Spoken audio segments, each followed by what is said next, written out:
Hey, good morning, everyone. It is the hour. We are well past, and we do have quorum. So good morning. I'm going to start the meeting. I'd like to call the Planning Committee meeting to order. Members of the public are advised that our meetings are webcast live by the City of Hamilton and temporarily archived on the city's website. Other individuals in the media may also be audibly and/or visually recording this meeting. As well, please a reminder that all electronic devices are to be switched to non-audible during committee meetings. Good morning, Madam Clerk. Are there changes to the agenda? Yes, Madam Chair, there are. Under delegation requests, items 6.1 through 6.7 are all respecting development at 310 Francis Avenue, Hamilton for the April 16th meeting. From Lakewood Beach Community Council, Jen Davis, Mark Victor, Frank D'Amico, Sherry Hayes, Eleanor Boyle, and David Bertrand. For item 8.1, the staff presentation has been distributed, and we have added written comments from J. Alejandro Lopez. For item 8.2, we have added written comments from Murray and Jane Sloat, Christopher Rietzma, and a letter from T.J. De Pasquale, which has just been handed out to you on the white sheet, as well as registered speakers, Lucien Pescario and Lachlan Holmes. And we have additional private and confidential item 14.2, request for review of decision of the Local Planning Appeal Tribunal in case number PL 16-1240 for official plan and zoning bylaw amendment for the lands located at 1117 Gardner Road East. This was deferred from the March 27th council meeting. Thank you, Madam Clerk. And I just want to mention, and no issue with the delegations, there will be 5-minute rules on the 310 Francis Avenue, just for committee's information. This is a site plan that I haven't even had the site plan meeting on yet. And I know there are issues. These are the 3 towers proposed in Ward 10, 48, 54, I think it is, and 58 or 59 stories. But we haven't even had a site plan meeting on that, and I have not met with the developer. So I'm just heads up for committee. This will happen before all of that occurs. So with that, may I have a motion to approve the agenda as amended? Moved by Councillor Farr, second by Councillor Danko. All in favor? And it's an electronic vote, please. Thank you.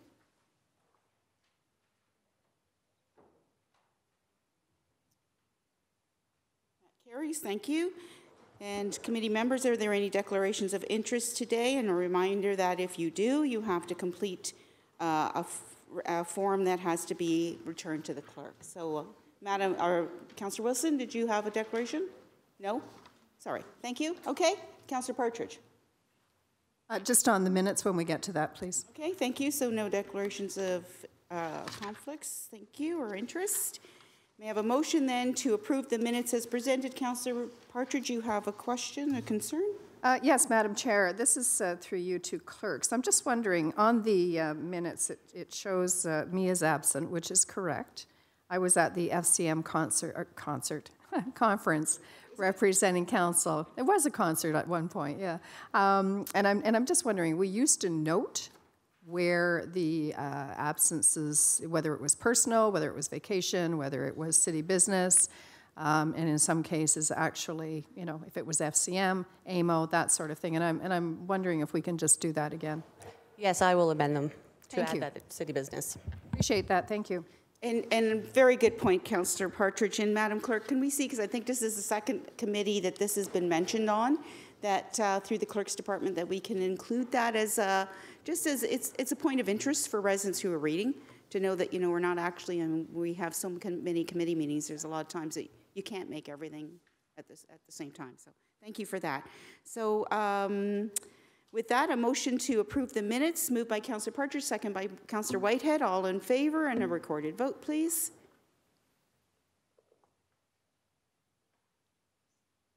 Thank you. Moving on to delegation requests. So may I have a motion to approve the delegation request for items 6.1 through 6.7, respecting 310 Francis, it's actually Avenue, Stony Creek, Ontario, for April the 16th meeting, moved by Councillor Clark, second by Councillor Danko. All in favor? Yes. And is it a recorded vote? Thank you, Madam Clerk. Recorded vote, please. There we go. Super. We're going to move on now to public hearings and delegations. So committee, please note for public hearings that can be subject to LPAT appeals, we will require the applicant and or agents to come to the podium so that we can have a record of their support or objection to the staff report on video recording of the meeting, as the videos become evidence at appeal processes.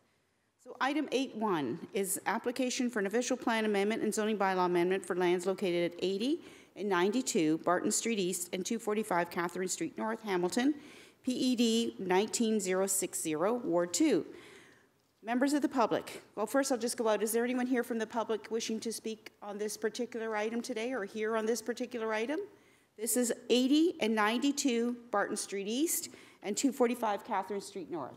Can you just show with a show of hands anyone who is here on this particular item? Seeing none? Oh, sorry. Thank you. Okay. So members of the public, in accordance with the provisions of the Planning Act, please be advised that if a person or public body does not make oral submissions at a public meeting or make written submissions to the Council of the City of Hamilton before Council makes a decision regarding the official plan amendment and zoning bylaw amendment, the person or public body is not entitled to appeal the decision of the Council of the City of Hamilton to the Local Planning Appeal Tribunal, or LPAT. And the person or public body may not be added as a party to the hearing of an appeal before LPAT unless, in the opinion of the tribunal, there is a reasonable grounds to do so. So I'm going to call out, is there anyone here, members of the public, who wish to address committee with regards to this today? Just indicate. So we do have someone you wish to come down and address committee? Oh, you're just the 8. Oh, that's fine. Okay, thank you for that. So I have to read this out though 3 times again. Anyone here wishing to speak on this particular item today? Going twice. Again, 3 times. I can now close off to the floor. So seeing that no one has come forward, may I have a motion to close off to the floor? Councillor Farr, Councillor Wilson. All in favor? Is that a recorded vote? No, thank you. And did you wish to have the presentation move forward, Councillor, or did you wish to waive it? Thank you, sir. I am so tempted to waive it. However, we're at a point now where we should be celebrating and advising through the record the public of an incredible transformation that's about to take place on this once infamous property. We all remember Mr. Madden and the unprecedented events that took place with the council decision to tear down some toxic property there many years ago. This is the evolution. It's a Cinderella story. So I will ask for the staff presentation, but Absolutely. brief, just so we can get it on the record because it's a great story. So we have who's coming down from staff. Just want to be sure. Thank you.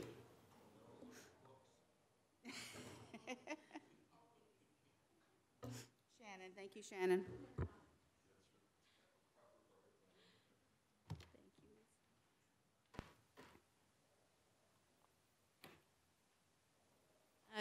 Good morning, Chair, members of the committee, members of the public, and staff. I am Shannon Mackay. I'm the Senior Project Manager of the Urban Section of Development Planning, Heritage, and Design, and I'm here to present the applications before you today. So today you're looking at an official plan amendment and a zoning bylaw amendment for the lands located at 82 and 92 Barton Street East and 245 Catherine Street North in Ward 2. The applications are for a development of a 5-story office building, which will include medical clinic and 45 residential dwelling units. The lands are currently designated prime retail and low-density residential in the setting sale secondary plan. Staff have amended the application to have the entire property designated prime retail in the West Harbour setting sale secondary plan. The lands are currently split zoned H district, community shopping and commercial, and LMR2, planned development district. The zoning bylaw amendment will remove these lands from zoning bylaw 6593 and add them to zoning bylaw 05200 as a site-specific, mixed-use, medium-density, pedestrian-focused C5A zone with a holding provision. The lands are located on Barton Street East and have 3 frontages along Barton Street, Catherine Street, and John Street North. It is an existing 3-story commercial unit on Barton Street. The surrounding area to the north is a mixture of commercial and residential. To the east, residential, low-density residential and institutional. To the south, low-density residential, and to the west, low-density residential. But directly west of the subject property is a 3-story multiple dwelling. The application has been supported with 3 different submissions by the applicant. The initial submission included a 5-story office building and 105 associated underground parking spaces with 36 residential units with a combination of stacked townhouse dwellings, masonette units, duplex, and triplex dwellings. A second submission was submitted to address the internal comments as well as the design review panel feedback. The second submission did maintain the 5-story office building. It reoriented the internal blocks to create better pedestrian connections. The duplex and triplex dwellings that were located here in the first submission were reconfigured and relocated to make better use of the site, and they were changed from duplex dwelling and triplex dwelling to multiple dwellings. The residential parking spaces at this point were split between at-grade and below-grade parking. So the third and final submission added the provision for public and private amenity areas, additional setbacks to the existing residential dwellings, and brought all of the residential parking to above grade and the commercial parking below grade. To accommodate this concept, additional modifications are being proposed to the C5A zone to deal with the consolidated lot regulation, to establish Barton Street East as the front lot line, to reduce the parking rate for commercial use, reduce parking stall size, to reduce the minimum rear yard setback, reduction in minimum side yard setback from a residential zone, and the provision for amenity areas and commercial loading spaces. Some of these regulations that have been added through the modification have been added by staff to make sure that we're getting the development that we see before you in the concept plan. And some of the regulations are necessary to put the property into 05200 as a C5A zone. Some of those regulations still remain under appeal at the LPAT.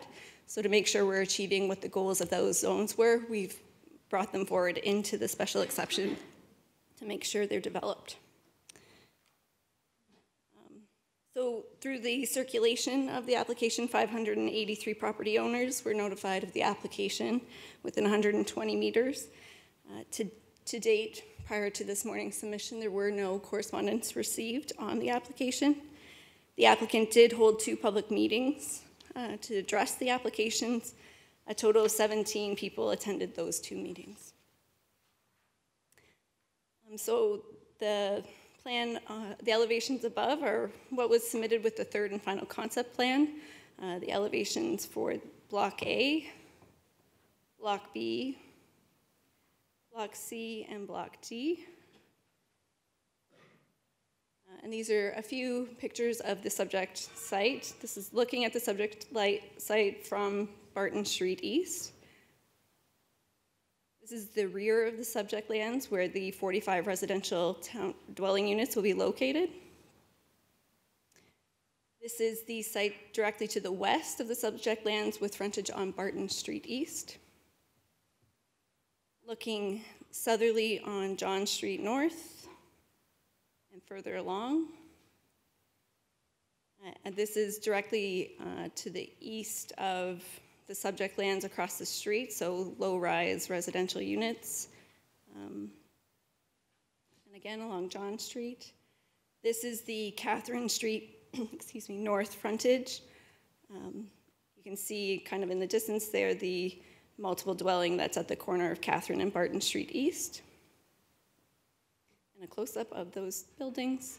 And these are the properties that will be directly abutting the new residential, which will go right in this area here on Catherine Street North. And another shot of Catherine Street North.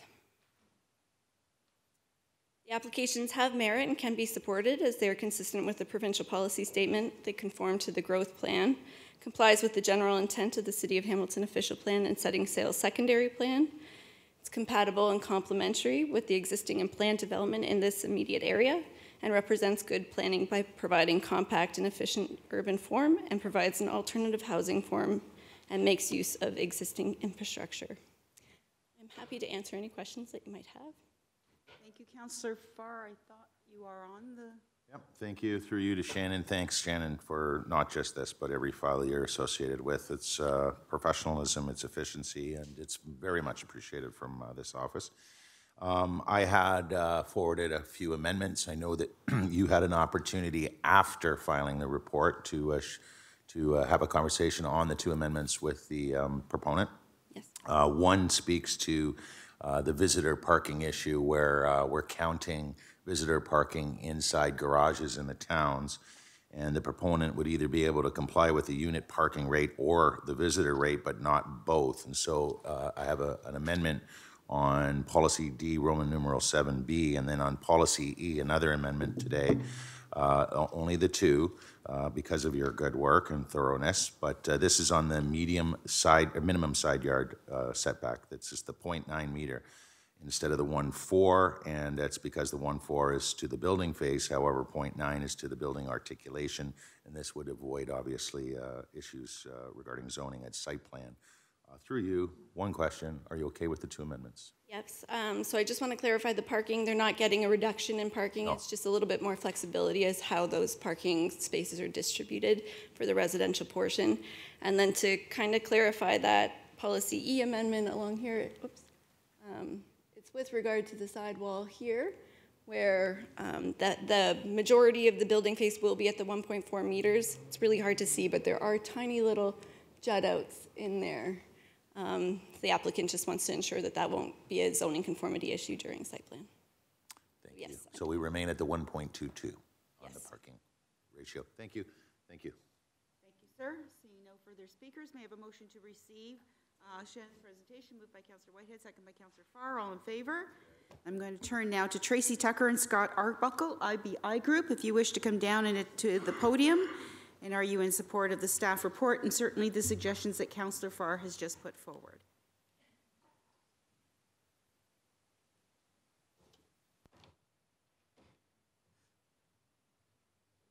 Morning, Scott. Good morning, Madam Chair, members of committee. Thanks for having me today. Scott Arbuckle with IBI Group on behalf of John Barton Investments. Absolutely in support of the staff report and recommendations, the two amendments as proposed. Just had a couple of comments if I could. Again, as Councillor Farr mentioned, it's a bit of a Cinderella story. So, you know, I don't get these too often, and it's nice to take a minute to just kind of reflect. I was thinking about this project as I was getting ready this morning, and it's one of those things, I guess, as a planner where you have your favorites. It's like being a parent with your kids. It's not supposed to be a favorite, but it is a favorite. So, and this is absolutely one of those. It is now and it always will be. This is simply a project that is transformative for the area. The efforts that have gone into producing the product that you see before you today are a true collaboration between our clients, our office, Councillor Farr's office, and planning staff. We've been to DRP. Didn't love the proposal as it was originally proposed. We went to a lot of trouble for revisions on the building elevations particularly and the layout of some of the units. And I'm pleased to say that we have something that I think everybody supports today. So just wanted to say that and thank you for the opportunity to speak today. Here for any questions, and I also wanted to mention Mr. Fulgenzi and Mr. Sitt from John Barton Investments are here if you had any questions of them as well. Can they just put their hand up so we can just recognize them? Thank you. Thank you. Excellent. Okay, Councillor Farr, did you wish to speak at all? No?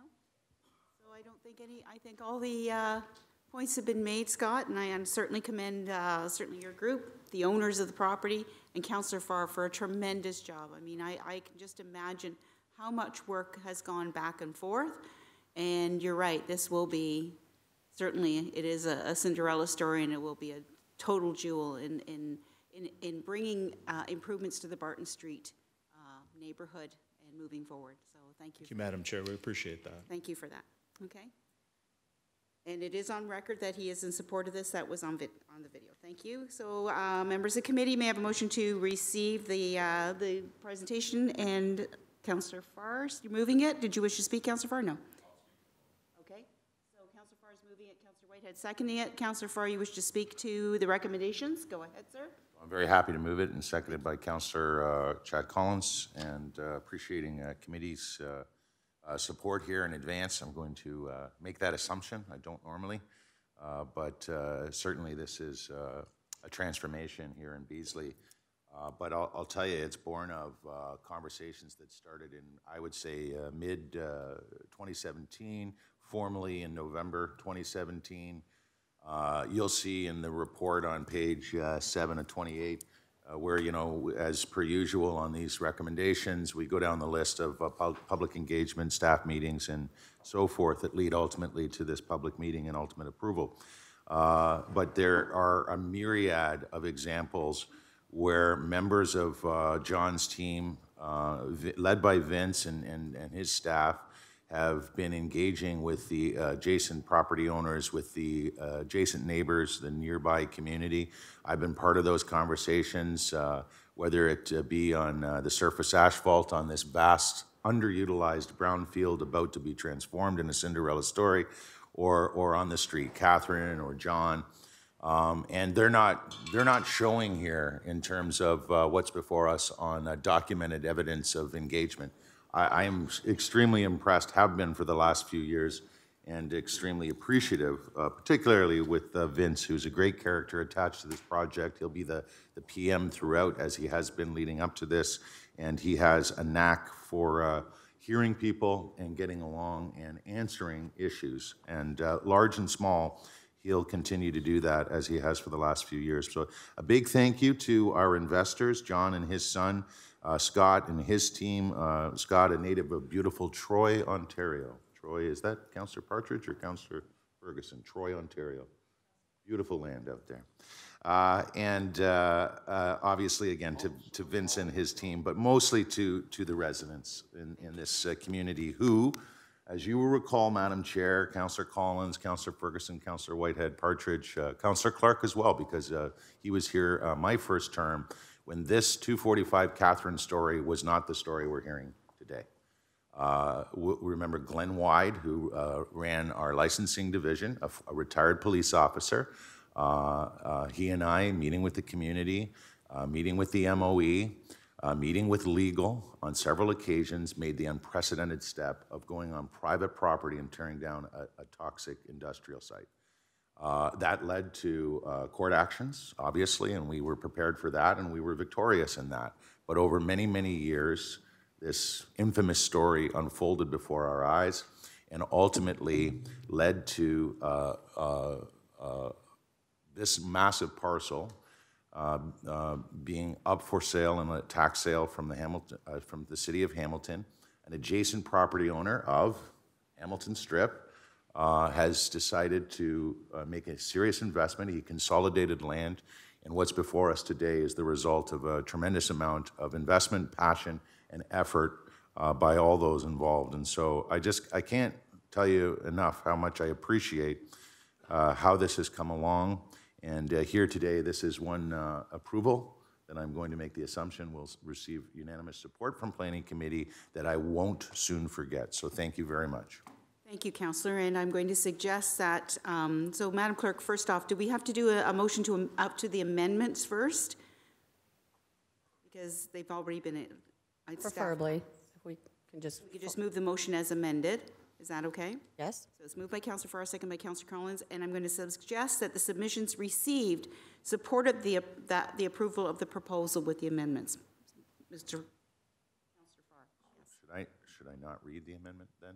Like, should we not vote on the amendment and then Go ahead. as amended, just to get that Just on for the record, go ahead, certainly. So I only labeled them, but I didn't speak to them specifically, and I Just motion as on the amendments to the motion? yes. Okay. And I've lost it. My computer shut down. Clerks have it, so we can just say on the amendments was parking and setback. I have it on, oh, thank you. Here it is. So this is moved by myself, seconded by Councillor Collins, that notwithstanding A, above the following parking standards shall apply. 1.22 spaces per dwelling unit shall be required. 2, parking space size shall be a minimum 2.6 meters in width, 5.5 meters in width. That might be length, but we'll fix that before council. This was included, but will need to be renumbered. Reasoning for this, and I mentioned the reasoning before on the visitor parking versus overall parking. And then policy E, Roman numeral 2, minimum side yard, as was mentioned. That's the other one. Technical in nature to allow the building articulation. The proposed bylaw has stated 1.4 meters for a side lot line for the office building. 1.4 is to the building face. However, 0.9 is to the building articulation. This avoids a zoning issue at site plan. Moved by myself, seconded by Councillor Collins. On the amendment, all in favor, recorded vote, please. Sorry.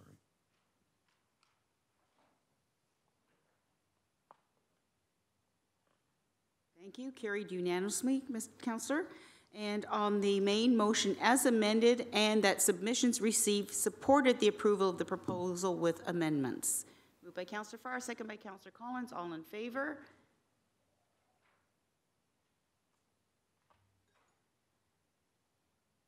And if we could just go back to number 4 to receive the written comments, please. And to receive the, my apologies, I may have a motion. Obviously, I'll move that Councillor Farr and Councillor Collins move that we receive the written comments from Alejandro Lopez. So do you want to just add that, Madam Clerk, or we'll do another motion on it? We'll do another motion. You haven't finished this vote off. Thank you. Unanimous again, Councillor. And last, that we received the correspondence from Mr. Lopez. No, thank you. All in favor? Carried. Thank you, everyone. Excellent job, Councillor. We're going to move now on to the roadmap's longer than the reports today. Okay. 8.2 is applications for an official plan amendment and zoning bylaw amendment for lands located at 282 McNabb Street North, Hamilton, PED 19071, Ward 2. It's Councillor Farr's day. Again, is there anyone here in the public on this particular item for 282 McNabb Street North? Could you just show a hand? Thank you. Just wanting to know who's out there. So again, no, you don't have to come down yet. No, just asking if someone's here. Thank you. Okay, members of the public, in accordance with the provisions of the Planning Act, please be advised that if a person or public body does not make oral submissions at a public meeting or make written submissions to the Council of the City of Hamilton before Council makes a decision regarding the official plan amendment or zoning bylaw amendment, the person or public body is not entitled to appeal the decision of the Council of the City of Hamilton to the Local Planning Appeal Tribunal, or LPAT. And the person or public body may not be added as a party to the hearing of an appeal before the LPAT Tribunal unless, in the opinion of the tribunal, there are reasonable grounds to do so. So, I'm going to read on. The report recommends denial, and we have delegations.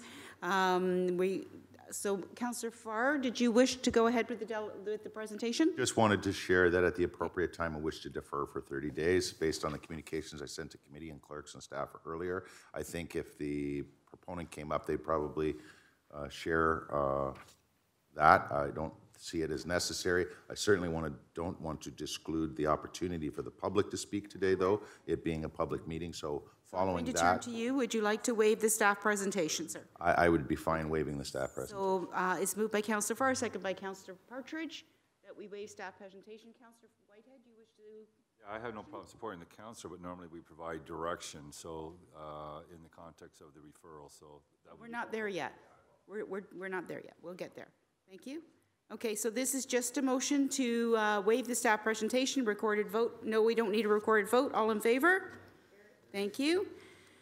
And now I have Tony DePasquale or Nancy Friday from GSP. Are you in attendance? Thank you, you're here, okay. Did you wish to come down to the podium, please, with regards to the staff recommendation? You may wish to put your comments forward. Councillor Clark, while they're coming down. Thank you, Madam Chair. So given that the ward councillor is indicating a desire to defer it for 30 days, can I just get an understanding from staff in terms of how we will be handling the public hearing?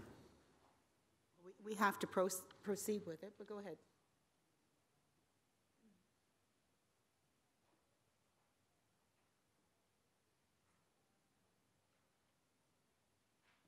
Through the chair to the councillor, the public meeting can be kept open and then it can be closed either after the delegations, or I believe it can still be kept open until the next planning committee meeting. Excellent. Thank you very much. No problem, councillor. Please come down. Mr. DePasquale? Good morning, sir. So you know what the staff recommendation is before us? Yes, I do. And for the record, your position?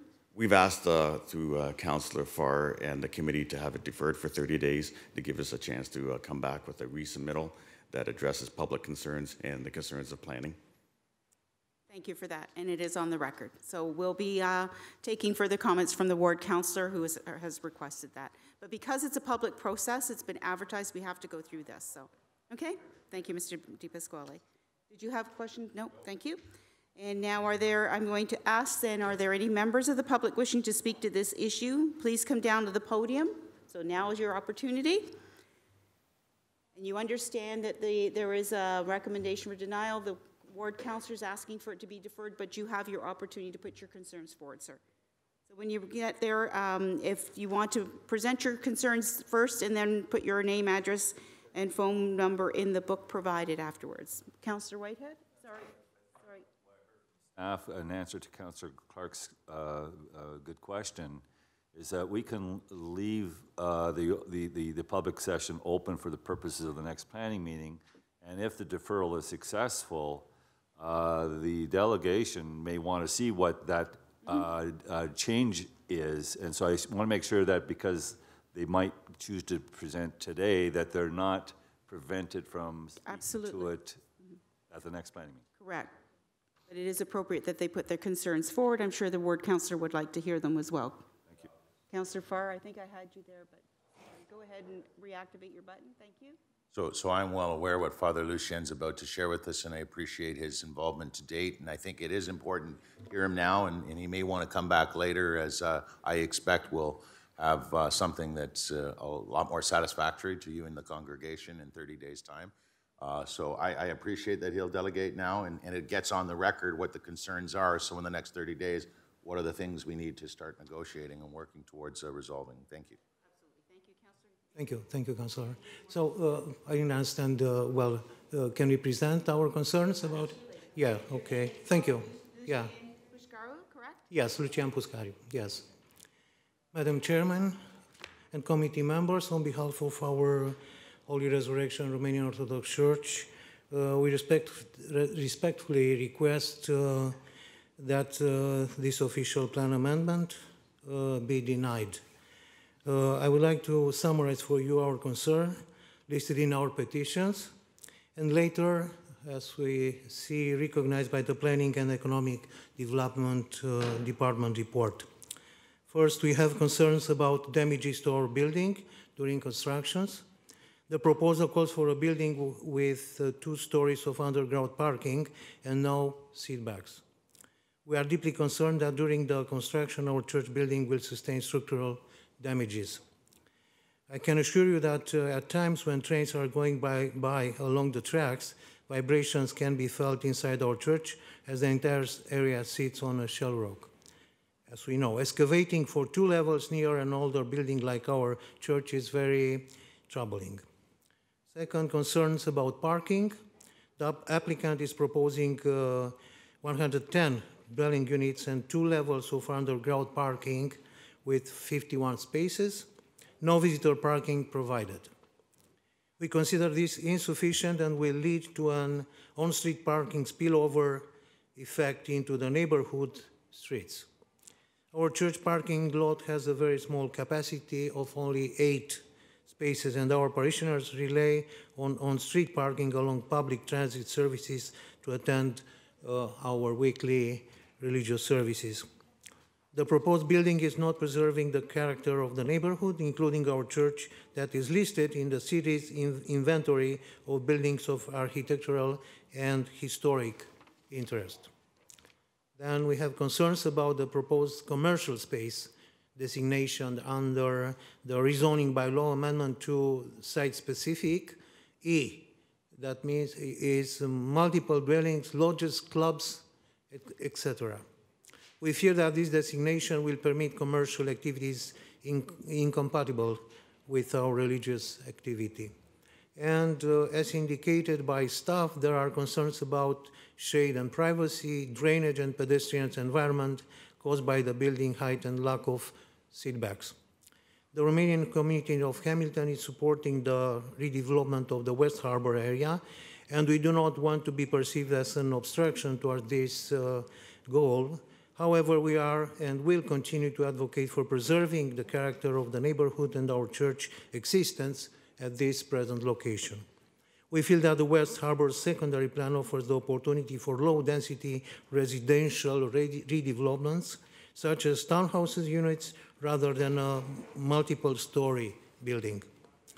At last but not at least, on behalf of the Romanian Community of Hamilton, we would like to express our gratitude towards the Planning Department and the Hamilton Heritage Committee staff for their professionalism shown while working on this file, and towards all our neighbors and friends that supported us.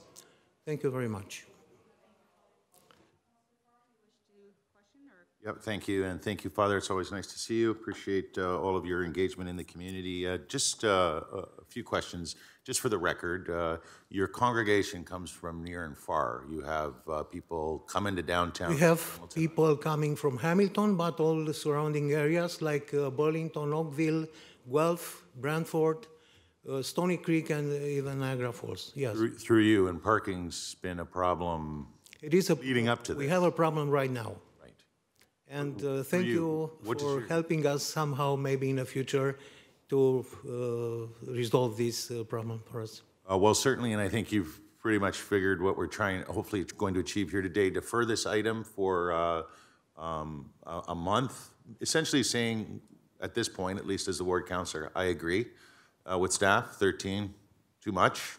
Been to the public meetings where you attended as well, have had meetings with the proponent, have had meetings with staff, and it's clear to me that all parties have a willingness to get together and figure out, based on concerns like the ones you've put forward, as your petitioners have shared in your concerns quite obviously in our report today, to come to some resolve. So today we don't make a decision. 30 days from now we make a decision and hopefully mitigate, if not eliminate, some of those concerns. So through you, the ratio parking, as you've noted, is not satisfactory. Would something more closer to a 1-to-1 ratio, which is above what we normally would approve in the downtown area, more fitting, so way more parking spots through you, if the new design is approved? Is that something you'd like more take care of that parking issue? Yes, sure. We will see the new documentation, and of course we will discuss about this. In your previous correspondence, you said, through you, Chair, the proposed zoning bylaw amendment is not clear with regards to the subject lands designation under the site-specific definition, opening the possibility of a land use designation's incompatibility with religious activity. You sort of hit on it here, but can you help me better understand what it is that you're unsure of here, or what you're concerned about here in this point? I'm sorry, I didn't understand the question. In your correspondence, written correspondence, yes, you've stated what I've just stated. The proposed zoning bylaw amendment is not clear with regards to the subject land's zoning designation under the site-specific definition, opening the possibility of land use designations incompatible with our religious activities. So yeah, that's in regards of E, yeah? Okay. Section E. Okay. About multiple dwellings, lodges, clubs. That's the thing we are concerned of. Okay. Clubs. A club, what a club? Right, I understand. I get it now. What's going to be there? Yeah, and it speaks to your final comment there. Yes. Now I completely understand it. That was for my own edification. Yeah. So I heard you say, just finally, and we've had our chats, and I'm sure in the next 30 days we'll speak again. So through you, Chair, I heard you say what in your view, and ultimately you're speaking for the congregation from near and far that come every Sunday, towns would be more appropriate? Town houses, you mean, would be more appropriate next door to you as opposed to some other mixed use, medium density? Yeah, comparing with 13 or even lower big building, it might be. So what we are saying is we are not opposing the development of the zone, right, but not such a high building. But but towns are something. Are you willing to consider something a little bit greater than towns as we go forward in 30 days? And I ask this, Father, because it's downtown in a major metropolitan Canadian city right next to a GO station. We thought that maybe you're not going to see towns. To be frank and to be fair, through you. We thought that maybe a parking space will be more appropriate near the GO station right there. Well, as we can see in Burlington or Oakville or other places like that. Okay. Well, you and I are going to chat again. Okay. And I do, again, want to thank you for keeping your eye on this file, but also the neighborhood, and running a great operation there. Thank you, Councilor always a Farr. pleasure. Thank you very much. Thank you. Thank you. Thank you, Father. I see no further speakers, so please, yeah, you're going to present with the clerk. And please don't forget to put your name, address, and phone number in the book. Thank you. And now I'm going to call on Lachlan Holmes. I think you're here, Lachlan. Good morning. Please come down.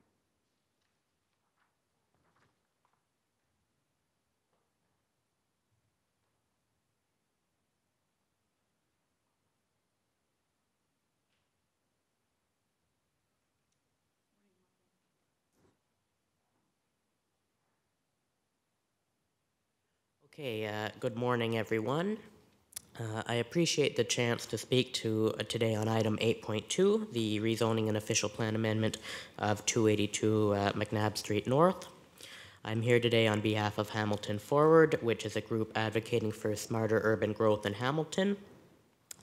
Beginning from an urban perspective, it is our belief that the excellent proximity to the West Harbor GO station, the good connection to multiple HSR routes, and the walkability of the site to both the downtown and other amenities contribute to the urban credentials of the site and make it a good site for intensification. As such, it is concerning that the planning department is justifying denial on this project based on its height, massing, built form, and neighborhood character. It is our view that these are not the attributes that we need to focus on in the planning of new development. Firstly, on height and massing, staff cite that the building height would exceed that of surrounding buildings. While this may be true today, it is clear that intensification of the land surrounding the West Harbor GO station is both desirable and necessary. To deny this building based on height and density when provincial policy and modern urban planning standards support approval is unacceptable. Neither is this the first mid-rise development to be proposed in the area. Existing a block away on Murray Street is the Witten Lofts condos at 6 stories or 24 meters. And directly across from this development is the now under appeal Harbor condos on the bay at 11 stories or 34 meters, which we supported 2 months ago. Secondly, on character, staff cite the building is not in keeping with the prevailing scale, massing, and building heights adjacent to the subject lands and the overall neighborhood. It is our belief that this is an abandonment of proper planning principles. Our city needs to look 20, 30, and 40 years into the future, and by placing more weight on the existing neighborhood character and not housing need or optimization of land use, we are placing today's wants over tomorrow's needs. Thirdly, it is our belief that this proposal would likely win at the LPAT. It meets the clear existing provincial policy on growth, particularly near higher order transit. And a legal fight against this project would do nothing but throw useful tax dollars down the drain and delay this housing supply from coming online. Fourthly, we find it ironic that the city lobbies the provincial government for all-day GO train service when it is not willing to allow the developments that are conducive to quality and improved regional transit. We will not convince the province to speed up all-day GO train service with a train station that has only 60 riders per day. And one way to build dense, to increase ridership is to build dense residential housing like this that encourages residents to take transit rather than a car. Fifthly, it is our view that the suggested height of 5 stories in the outdated setting sail plan would constitute an underdevelopment of the site, given the proximity to GO transit services. Lastly, it is our opinion that denial would go right against the recently passed climate emergency declaration. Climate experts from across the globe have realized stopping climate change is impossible without reducing auto dependency, and yet here we are denying dense downtown development while planning car-centric suburban sprawl in Elfrida. I will finish with a paraphrase quote from Diane Sachs, the now former Environmental Commissioner of Ontario. Land use planning and development is Ontario's oil sands, and it's the biggest factor driving greenhouse gas emissions. Ultimately, this planning committee holds a strong tool for stopping climate change, which would involve rethinking the way we grow Hamilton, and it is time to grow. It is time to stop growing outwards, start growing upwards and inwards, and this project does that and should be approved. Thank you. I have some speakers wanting to ask questions. Councillor Clark. Thank you, Madam Chair. Mr. Holmes? The website for Hamilton Forward is excellent, by the way. I'm just curious, I'm trying to find out who the board of directors are and who's funding Hamilton Forward. Well, we're working on setting up a board of directors. We have 25 members, and to this point, it has been entirely self-funded by myself. Okay, thank you very much for your input. This is enlightening. There's a lot of interest in increasing the density, but we have to kind of do it in a balanced manner also. So it's a bit of a challenge from time to time. Yeah. Thank you very much. Thank you, sir. Councillor Farr. Lachlan, fresh from a week of OMB hearings last week. Yes. I won't ask how it went in your view, but certainly we'll be hearing, I'm sure, real soon. I know you were speaking on behalf of what you always speak on behalf of, get that density in there and up. Well, I think it was a good balanced hearing, and there was good input from the Durand Association, from myself, from party Jennifer Balshaw, from Television City, of course, and the city. And I believe that the result will probably come in about 2-3 months, and I look forward to that. Through you, real quick and off the topic still, but was this your first OMB? It was. Okay, so I just want you to hit on the one thing. You mentioned the provincial policy, and I think that's going to be part of our conversation in the next 30 days. There may be, although the report might say otherwise today at 13 stories, a disconnect between where staff are on that, where the proponent is on that. In fact, not maybe, but I know there is. What the province is asking us with respect to developments adjacent to GO stations. So you made a very good point on that. We don't need to reiterate, but on the housing needs and optimization of your bullets before us today, can you just expand a little? You're well-versed on these things, and when you say housing need, you can put statistics behind that. So speaking specifically to downtown and Ward 2, what are you saying when you talk about housing needs and optimization? Well, I'm specifically on housing needs. It's clear that we need to increase the supply of all housing in Hamilton. That's condominiums, that's apartment buildings, that's affordable units, below market units, and this is a project that would have 110 condominium units, and these are not, only for the richest. These are mostly entry-level units, and it's a good tool to build these alongside purpose-built rental and affordable rental to get people to free up more rental stock. And specifically on the optimization of land use, when you're looking at a site right next to a GO station and a site that, or a GO station that can use all the ridership that it can get, clearly a 110 unit building is going to be more beneficial than townhomes or a 5-story building or something of the like. And I don't believe it's an overdevelopment of the site. I think it's frankly what should be built around a GO station. I think it's a fair proposal. Thank you. And just want to know for the record in closing, thank you again, Lachlan. Yes. Really appreciate it. Lachlan will be recorded forever in the annals of planning and economic development agendas downstairs in Clerk's office as the first delegate of what is sure to be many to associate Council's declaration of a climate emergency to greater density. So thanks for catching that one, and congratulations on that historic mention. Thank you. Take care. Thank you, Councillor, for catching that as well. Don't forget to enter name, address, and phone number, Lachlan. And now I'm going to go back out to the public because these were registered speakers. So is there anyone here from the public wishing to speak to this particular item? If you do, please come down. State your name for the record publicly. State your points, and then you can enter your name, address, and phone number in the book when you're done. Thank you. So please, this is the opportunity if anyone wishes to come down.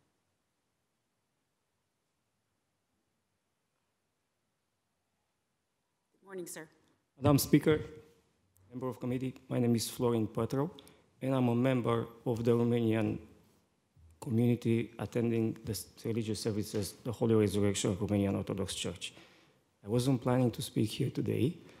We had Father Lucian presenting the opinion on behalf of our community, but after listening to my predecessor presentation, I felt that I have to make some points with regard to this development proposal. So first of all, I would like to make sure everybody would like to understand the Romanian community in Hamilton, it's quite numerous. Every single ward of Hamilton is represented by Romanian community members. We live all over the city for over 4 generations. And through this time, we generously contributed to the development of the city. We love the city. This is our city. We are not opposing the development of the city. We just want to be part of this development in a sustainable way. Unfortunately, the proposal that we're facing right now, that we're debating right now, it has a very big impact on our church existence at the current location. We feel threatened. When we first received notification for this application, within a matter of days, the community was filled with grief. People start asking questions about how we're going to continue to be present at this location, at the church that our predecessor built back in 1960. This building was built, our church is documented since 1960. 2 years ago, we probably celebrated 100 years of presence at this location. Can you imagine that you have different generations being part of this city, and now we're facing a development that is, quite frankly, throwing us out of that area? We won't be able to exist there if that building we build next to us. We totally support the development of the city. We want to be part of a solution here. We are extending an invitation. Father Lucian was very clear. We're extending an invitation for consultation. And we feel like Councillor Farr asked, we feel that the townhouse units development will better fit that area. We certainly agree that that parcel needs to be redeveloped, and we have nothing against that. But we have to be very, very careful how you do that. We have to make sure that the new development will take in consideration the surroundings, the other buildings that are there. There are concerns with, I've been reading the staff report, and I was surprised to see that Hamilton Heritage Committee said very clear that our church is listed in the city inventory of buildings of interest, architectural interest and historic interest. And there have been some questions towards the developer, the proposal, about how our building would be preserved. At the time when the report was written, no response was provided. That makes us think that maybe there is not much interest in preserving the integrity of our building, and we're very, very concerned about that. The staff report is also lining up some serious concern received from Metrolinx with regards to drainage, with regards to the proximity to the tracks. They're mentioning about vibrations and the fact that the study that was submitted actually didn't mention any vibration measurements taken on this parcel. CN also is advising about some serious concerns with regards to the proximity to their tracks. So there are quite a bit of long list of questions, and many of them have not been answered.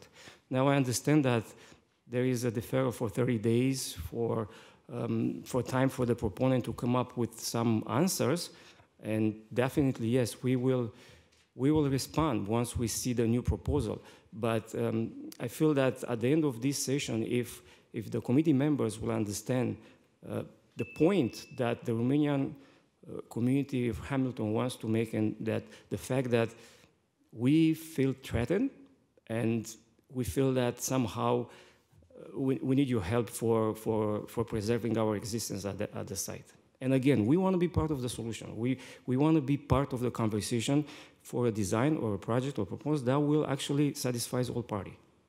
Thank you very much for your time. Thank you. I have some speakers maybe wishing to ask you questions. Absolutely. Councillor Farr. Just on that last point then, is there a willingness then to have a conversation that goes beyond the towns that has been mentioned twice now by the congregation here? There is a very clear willing for conversation. Okay, good. Through you, and I missed your name, but I know we've met in the past. Florin Petrov, absolutely, we met in the past. You're attending our, yes, I'm a younger guy versus the rest of our community, right? So I only came here 10 years ago, but I feel part of the community. Again, every one of our community, we choose to be in this city. Yeah. We choose to be in this country. So We're through very you, attached to this. And I choose to want you to remain. I know we've had conversations in the past about possible other locations. That's apart from what we're dealing with here today. Regardless, I wasn't going to offer anything because I thought we had maybe covered it, but through you, Chair, I was the leader running the show on putting almost 1,000 buildings in our downtown on the Buildings of Heritage and Architectural Interest list a few years ago. We did another 600-700 in Durand after that. So heritage is important to me. Just yesterday, we spent about an hour with Shannon McKee, the planner on this file, overseeing this file, with the National Historic Site, St. Paul's, right next door to 98 James, which is about to get done right here on James. And they had some very similar concerns. So when you state for the record you're concerned about the existence, I am very concerned that you're concerned. But I will share that, and if you need me to ask staff, I can. It might be more suitable for April 30th when this comes back to planning with hopefully a design that everyone can agree on, I hope. But things that you've mentioned that are of your concern, when you say you're concerned about staying where you are and the preservation of your existence there. Vibration studies, they're all part of what we have after an approval, a site plan review. So there'll be needs for that. Engineering and drainage, those issues that you stated Metrolinx was, all of those things after an approval are part of the approval. There'll be needs addressed. And when we talk about, especially if you're worried about the integrity of the building itself, there's no possible way this or any other development could have any sort of approval from this body. None of us, I don't think, would want to approve something that would ever even offer the most minute chance of compromising the integrity of the near heritage that you have there. So are you aware of how that sort of proceeds after an approval and that we dot all the I's and cross all the T's on those issues? Madam Speaker, yes, Councillor Farr. I'm somehow familiar with the site plan engineering process and the consultations that will come, but quite frankly, knowing that you have for the proposal with zero setbacks, with excessive height, with a very high density and massing, we know that there are only a certain number of issues that can be solved through the site plan engineering process. Not everything can be solved there. We should be very careful what do we begin with at the site plan engineering process. So I totally agree with you. That's why, as I said, our community is open for conversations, and we feel that there are so many opportunities through the official plan and the current zoning bylaw to redevelop the parcel without going through the troubles that we are facing when we're proposing or approving a multi-level story. Right. Thank you. Thank you very much. In this correspondence, and I hope the clerk can get you a copy, you guys should have it on your way out, but so the proponent who's asking for a deferral also references what you've just stated, part of what you just stated.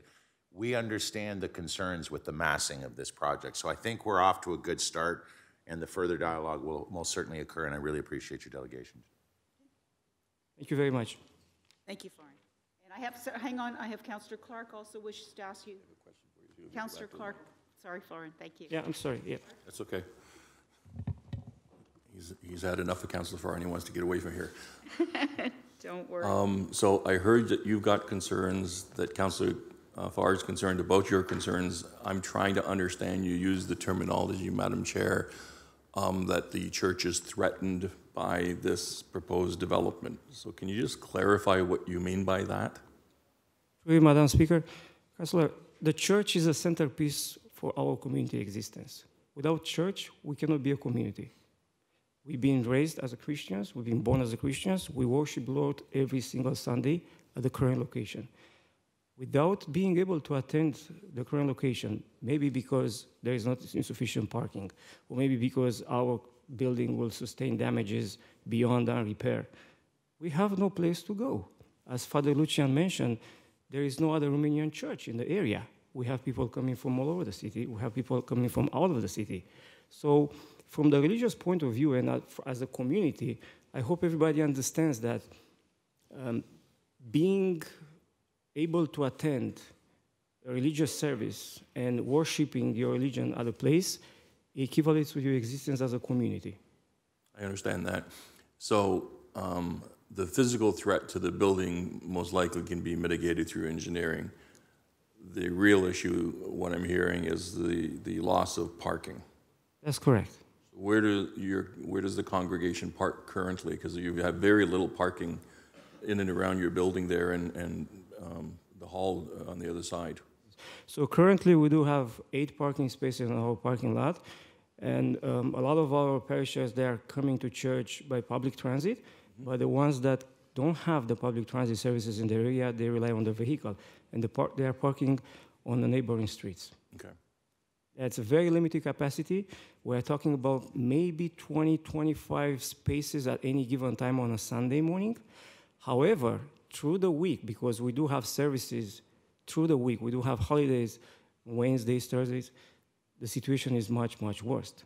So not having a place where you can park equivalates with you not being able to attend the religious service to worship your religion. And during Holy Week, is the parking much more significant? Absolutely. Through the weekdays, there are more vehicles parked on the street. For whatever reason, I'm not sure about it, but it seems to be a higher occupancy through the week versus a Sunday morning when we have our regular services. Okay. I understand that now. Thank you very much. Appreciate it. Thank you. Councillor Whitehead, you wish to ask?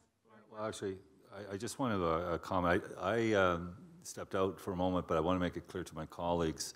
I had the opportunity, serendipitously, to going to attend an event, the presentations from the church representatives relative to the whole parking issue. So I'm certainly very familiar with their concerns on this file. And obviously, if we can only fix our transit system, it may not be as pertinent. Thank you. Thank you for that. And Florence, thank you for entering your name, address, and phone number on the book provided. I'm going to go out again to the public. Is there anyone else wishing to speak on this item? This is your opportunity. Please come down.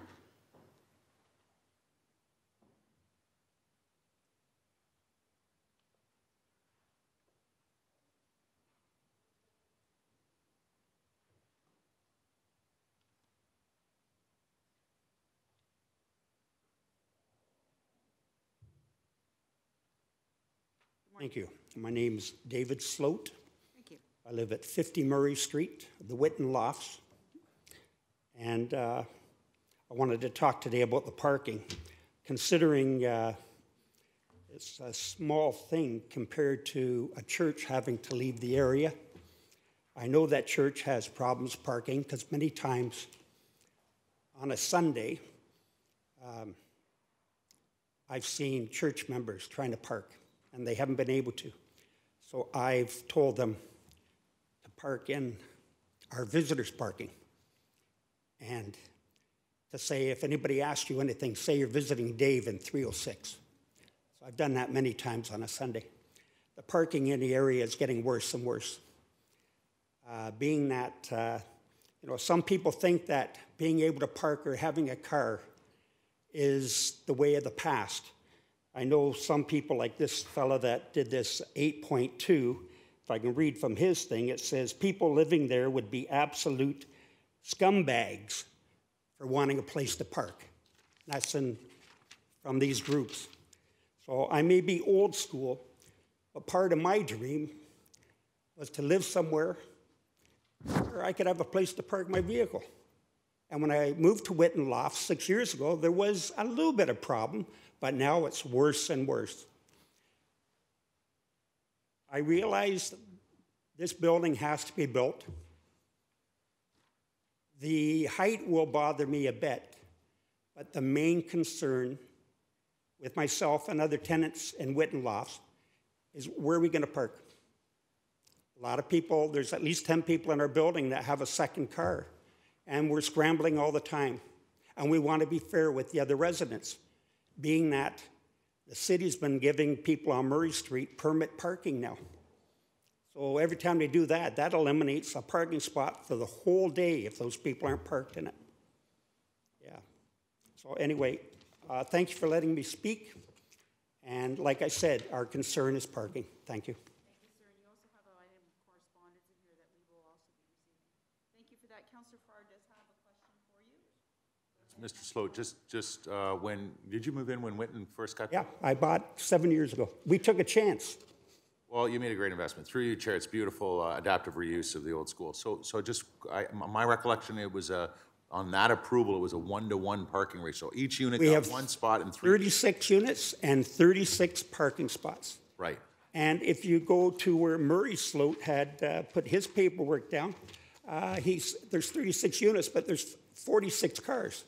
So those other 10 cars have to have a place to park, as well as there's houses across the street from us that have multi-units in them. Plus, there's an apartment building that has multi-units. Don't forget the Italian Club. I'm well aware. Oh, the Italian Club, I'm they well get aware of first the bids, like many times. Yeah. Again, I just wanted to. you see a little 4-foot Italian man, you know where he's going. And many times I've said, you're not going to get a spot. Let's park here in the visitors, right? We're not supposed sounds to. like you're a great neighbor. Well, we try. You know, if you want an Orangina, that's the place to go. I just wanted to say, I really appreciate it. Parking is your prevalent issue, and certainly in the next 30 days and getting together with the proponent, I'm on a mission to get as close to that same ratio Whitten had in this time frame when we come back. Okay, so loud and clear on yours delegation and at least half or more of the correspondence in today's agenda. So thank you very much for coming. Thank you, Jason. No, it's for question for staff. Okay, thank you, Mr. Sloat. Go ahead and sign off there. And Councillor Whitehead, then to staff. Yeah, could and I just came from a senior retirement community in Old Lancaster, and clearly the ratio in regards to parking versus square footage, I mean, they got 90 employees and we got 30 parking spots, and that's not including the visitors visiting the retirement home. So something went awry in regards to the ratios versus actual practical needs. We go by ratio currently, and I just heard 1-to-1. Is that a reasonable ratio when we just heard that, you know, some people have 2 cars? So I thought the ratio was like 1.2 or 1.4. So just look for clarity on what the best practices are on these ratios.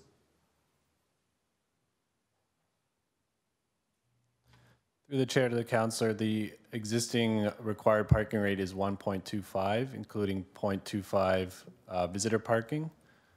That's under former bylaw number 6593. So through this application, the applicant has submitted a parking study that recommended a lower ratio. So I guess as part of that discussion within that 30 days will be, you know, refining that ratio and finding something that is backed up by evidence and can be supported by staff.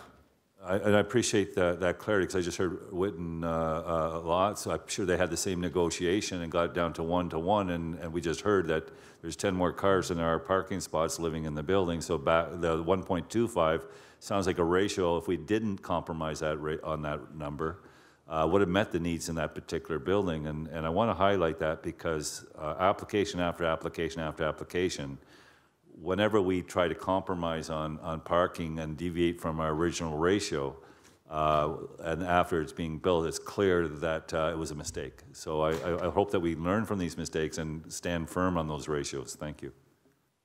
Thank you, Councillor. Seeing no further speakers, I'll just go one more time. Just be sure there's no one else in the audience wishing to speak to this. Once, twice, 3 times. I will now close off to the floor and come back into committee. So I'm going to move now. Councillor Farr. First off, the motion to close off to the floor. So we're recessing. In 30 days, we'll allow more public if they like. Okay. So I'm not sure the terminology. So first thing we'll need to do is receive the delegations and written comments, and then we can do the deferral motion, and then recess. And is it going to be till April 30th? No. The next meeting, or May? I have April 30th as 30 days, roughly. That won't be the meeting date, will it, Madam Clerk? No. There is a planning April meeting on the 30th. Okay, that's fine.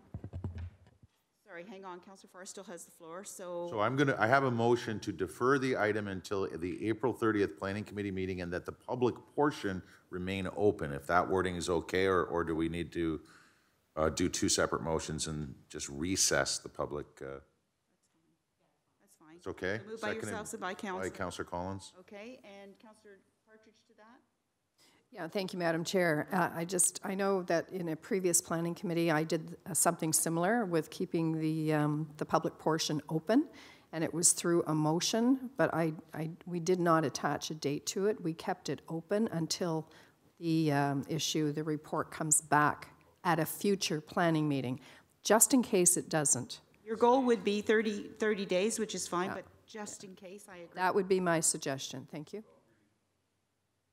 Councillor Farr, sorry, I'll go to you next. Oh, okay, Oh, well, you just want to I'll clarify. word it accordingly and take out the 30-day, just put approximately 30 days instead of a date. And I also wanted to mention, we should probably put that on the public record, Yeah, we'll do that next, Okay. because we have a number of correspondence. Councillor Whitehead?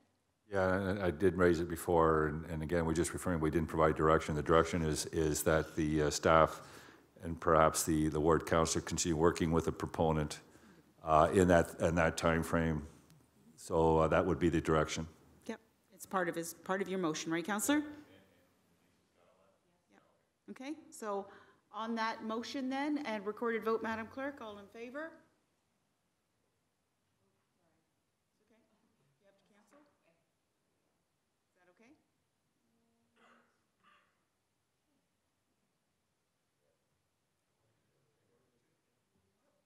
Yes, we have to do it again. Yeah, that's it. Thank you, Councillor Farr's day, and he's on a unanimous every vote. Thank you, sir. Okay, and also Councillor Farr then can I have a motion to receive the written correspondences from Murray and Jane Sloat, Christopher Ritzma, and the one today from Mr. De Pasquale, correct? Moved by yourself, second by Councillor Collins, all in favor, and it's just received. All in favor, carried. Thank you, everyone. Now we're going to move on to item 10.1. Is the early repayment removal for parking bylaws, PED 19052, citywide. Any questions or comments? Staff are here. Moved by Councillor Collins, second by Councillor Whitehead. All in favor? Carried, and that's a recorded vote, please. Okay. Thank you, everyone. Thank you, James. And with that now, let me see. We have, General Manager Jason Thorne, do you have any update for committee today? No, none today. Thank you. We have private and confidential. We have 14.1 is closed session minutes of March 19th. We have motion to closed session minutes for March 19th be approved as presented. The minutes remain confidential. And it's moved by Councillor Collins, second by Councillor Danko. All in favor? It's just received, so that's sufficient, Madam Clerk. Thank you. And item 14.2 is a request for review of a decision of the Local Planning Appeal Tribunal in case number PL 161240 for official plan and zoning bylaw amendment for the lands located at 1117 Gardner Road East, Ward 12, deferred from the March 27th council meeting. We now have the item 14.2 before us, and we are going, so move to go in camera. Madam Clerk, okay, so, okay, we're going into closed session. Okay, thank you. So I have to read off then. May I have a motion to move into closed session to discuss item 14.2 pursuant to section 8.1 subsections E and F of the city's procedural bylaw 18-270 and section 2392 subsections E and F of the Municipal Act 2001 is amended as the subject matter pertains to litigation or potential litigation, including matters before the administrative tribunals affecting the city and the receiving advice that is subject to solicitor-client privilege, including communications necessary for that purpose. I'm going to ask everyone from the public and any staff who are not required to be here in this closed session meeting to please exit the chambers, taking all of your personal belongings with you. Members of the public will be invited to return to hear any further deliberations upon a committee reconvening an open session indicated by the removal of the frosting on the windows and the elimination of the white noise. Committee will, in the event they are in closed session for more than 30 minutes, wait up to 5 minutes upon reconvening an open session before proceeding to return to the meeting room. So, it was carried, moved by Councillor Collins, second by Councillor Clark. All in favor? And that's sufficient. Councillor Whitehead, did you want to speak?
which I'm just checking the procedural.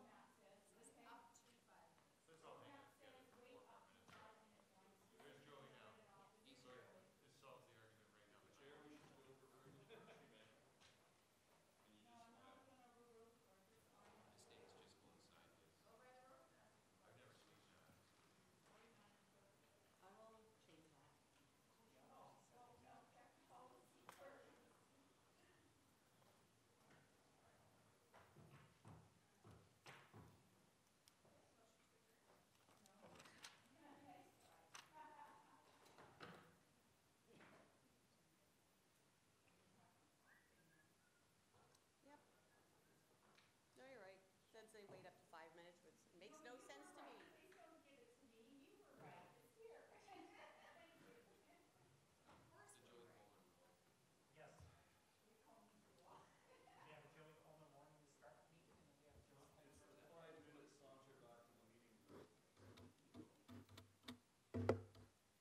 Okay, so do we know if anyone else is coming?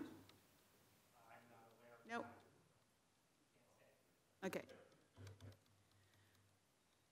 There's no one out there, because they would be waiting out here, correct? There's nobody in the,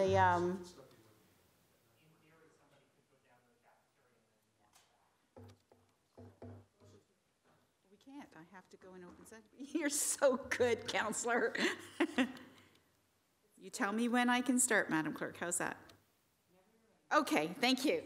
Item 4.2, thank you everyone, we're back in open session. This was a request for review of a decision of the Local Planning Appeal Tribunal in case number PL 161240 for official plan and zoning bylaw amendments for lands located 1117 Garner Road, East, Ward 12, that was deferred from the March 27, 2019 meeting. I have a motion that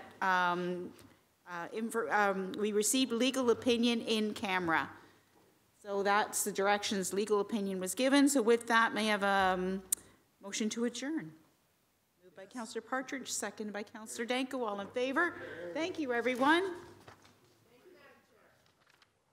I was going to question staff and why such a light agenda, but next meeting.